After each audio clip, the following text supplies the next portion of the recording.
Alright everyone, this is Zero Budget Geek and welcome back to Magic Duels. Battle for Zendikar has begun. Join the battle, complete the Battle for Zendikar story to unlock exciting new cards and archetypes, or visit the store and exchange your coins for Battle for Zendikar boosters. A new set of boosters has been added to the store. Let's go get some. Alright, so we're going to be taking a look at the white cards here. I've already unlocked all the cards, so we're going to be covering each color in a separate episode. In this episode, we are covering white and again, just covering the Battle for Zendikar cards. So let's go ahead and jump into it and check out the white cards. So right off the bat, we have a Angel of Renewal, costs 6 mana. It's an Angel ally. It's a 4/4 flying. When Angel of Renewal enters the battlefield, you gain 1 life for each creature you control. Now, this is interesting because this has an ally ability, which is going to be very important in this set. There's many ways to abuse that, and there's many ways to abuse life gain in this set. So this is actually a very important card, and that's why its cost is so high. This can be very, very powerful. We have Gideon's Reproach, 2 mana instant. Gideon's Reproach deals 4 damage to a target attacking or blocking creature. Just, yeah, gives white another way to kill stuff. Cliffside Lookout, 1 mana for a 1/1. It is an ally, so it's gonna get bonuses off of a lot of cards, and you pay 5. Creatures you control get +1/+1 until end of turn. Yeah, you're gonna see this in ally decks, definitely. We have a Planeswalker here, Gideon, ally of Zendikar. He costs 4 mana, and he starts with 4 loyalty. His +1 abilities until end of turn. Gideon, ally of Zendikar, becomes a 5/5 human soldier ally creature with indestructible that's still a Planeswalker. Prevent all damage that will be dealt to him this turn. Just great ability right there. But his 0 cost ability is really nice. Put a 2/2 white knight ally creature token onto the battlefield. Just free creatures every turn. And his -4 ability is you get an emblem with creatures you control get +1/+1 permanently. You just give him a +1/+1, but it costs 4. So very awesome. As most Planeswalkers, he's a mythic rare in Magic Duels. Alright, over here we have a Courier Griffin, 4 mana for a 2/3 flying creature. When he enters the battlefield, you gain 2 life. He's not very spectacular on his own, but in this set, like I said, there's ways to abuse life gain. So that could be a pretty useful guy. Hero of Gomadfara, a 5-cost human knight ally, which is important. 4/3, and he has Rally, which is powerful. Whenever a hero of Gomadfara or another ally enters the battlefield under your control, creatures you control gain indestructible until end of turn. So this is what I'm talking about. This ally ability with Rally is gonna be just ridiculous in this set. I think that might be one of the top decks in the new meta game. Alright, we have a Emeria Shepherd, 5, 6, 7 mana for 4/4 flying, but it does have landfall. Whenever a land enters the battlefield under your control, you may return target non-land permanent card from your graveyard to your hand. If that land is a plains, you may return that non-land permanent card to the battlefield instead. Man, this is just awesome. Just get stuff back. Yeah, you're gonna see your opponent kill this right as soon as you play it, but it does cost some mana, so it's a little bit hard to get play. Well, actually not really. In this set there's a lot of ways to get extra mana, so you know, you'll probably see that hit the table more often than not. We have a Core Blade War here, 2 mana for a 2/2, which is not bad, but he does have the ally ability, and he has Rally, which whenever him or another ally enters the battlefield, creatures you control gain first strike until end of turn. Yeah, that ally ability is just, they're gonna get ridiculous. I really want to see him in action, but I'm afraid of it. We have a Felidar Cub, 2 mana for a 2/2, another one. Sacrifice Felidar Cub, destroy target enchantment. I like this. I actually like this. There's not a tremendous lot of ways to get rid of enchantments, and because it's a sacrifice, you can do it as an instant for free. Well, not free, you have to sacrifice them, but I like this card. I might be liking it more than I need to be, but I think you're gonna see some play because there's a lot of enchantments in this set that you're gonna want to get rid of. So Felidar Club, I'm keeping an eye on you.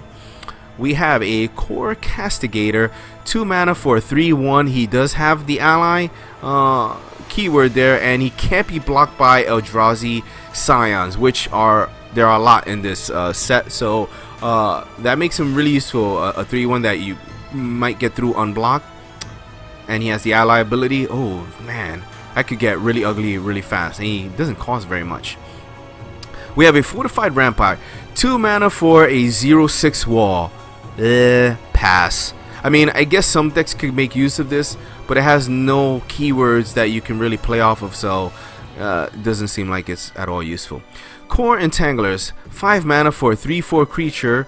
They are an ally. Whenever they enter the battlefield or another ally, tap target creature an opponent controls.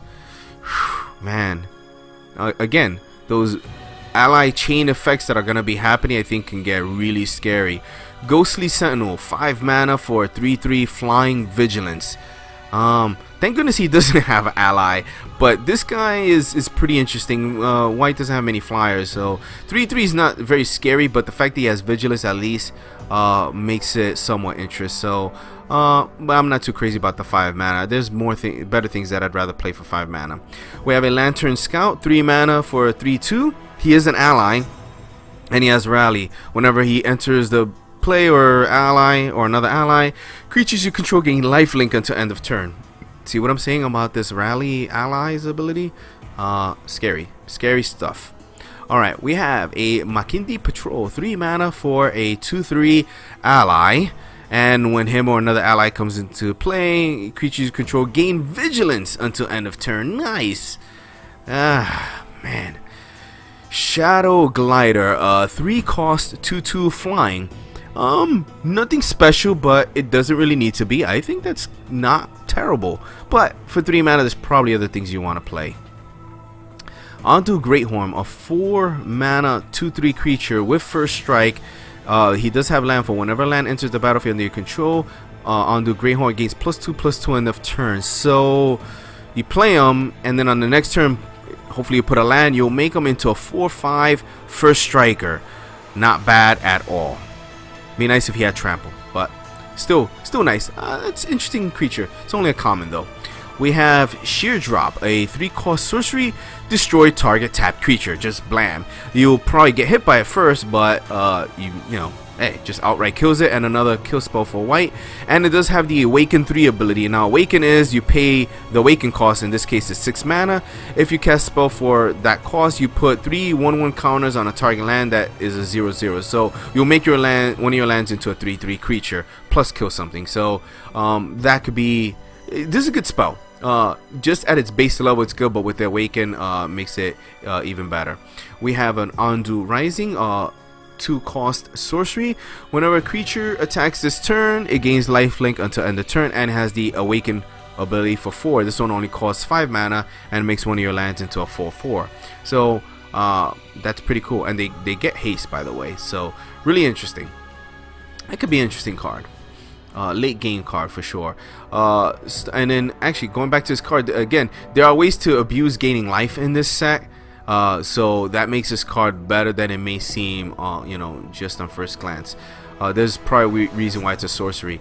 We have a Stonehaven Medic, 2 mana for a 1/3, and you tap him and you gain a life. Now, this guy I actually like because he can be an early game blocker, and then so you block with him, and then at the end of your turn you tap him to gain a life. And then again, ways to abuse life in this set. So I think you're gonna see this guy pretty often. We have a Planar Outburst. It costs 5 mana. It's a sorcery. Destroy all non-land creatures. So Wrath of God comes back, and it's a non-land creature. So any stuff that you awaken, like you can with this spell, and that costs 5, 6, 7, 8 to do the awaken on here. But you get to destroy all non-land creatures, and then you'll make one of your creatures into one of your lands into a 4/4 with haste. So blow everything up and attack with your 4/4. Very useful. Unless they have a non-land creature, which everybody's gonna be playing this set initially, so that may happen. Alright, Tandem Tactics, 2 cost instant. Up to 2 target creatures each get +1/+2 until end of turn, and you gain 2 life. This is this is a much more interesting card than it looks like up front.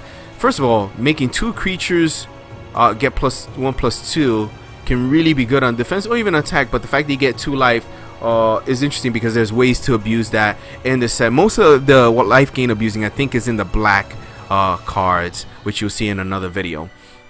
Okay, Retreat to Emeria, 4 cost enchantment. Landfall. Whenever a land enters the battlefield under your control, you choose one. Either put a 1/1 white ally creature into the battlefield. There goes that ally keyword. Or creatures you control get +1/+1 until end of turn.